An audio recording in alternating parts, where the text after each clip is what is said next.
Poverty Truth got in touch with us, I think because of what our service is within Wolverhampton.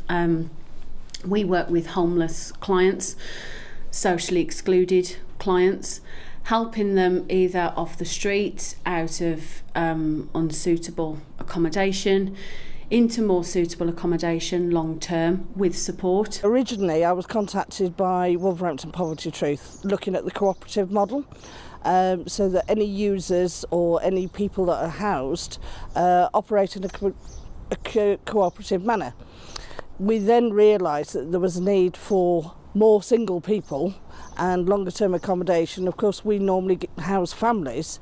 The main focus is on families and children, and like I say, of course, rightly so, but there's still other people slipping through the cracks, particularly males, anything from school leaving age up until their old age pensioners, as it were. You do have the clients that have been through hostel accommodation numerous times, and so when you put them in their own accommodation on their own four walls, they feel very isolated and very lonely. So shared does provide that sort of company for some people, that they're not actually on their own, and there is somebody in the next room that they can just knock on the door with and either share the problems, share an issue, or literally just have a general conversation with.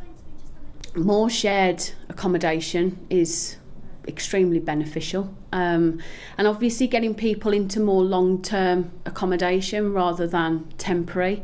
Poverty Truth did discuss this idea around shared accommodation, which we have embraced. The more provisions we've got, the better really. We've got more places in which to place individuals, and possibly more suitable places to place these individuals, so not just placing them just because there's a vacancy, but placing them because it's the right move for that individual. Well, from my own experience, a few years ago, I was a rough sleeper, and I was fortunate enough to get accommodation, and I was given a starter pack, and it was only a basic, simple things: a mug, plates, cutlery, toiletries and that. But it meant the world, after living on the street for a while, and just to have your own few little possessions. It's hard to explain unless you've actually been there, but it kind of puts you back in the game again, gives you a feeling of worth. We've actually had families that have turned up with absolutely nothing, not even a toothbrush, not even a tea bag. And as a small operation in our own right, we try wherever possible to assist people.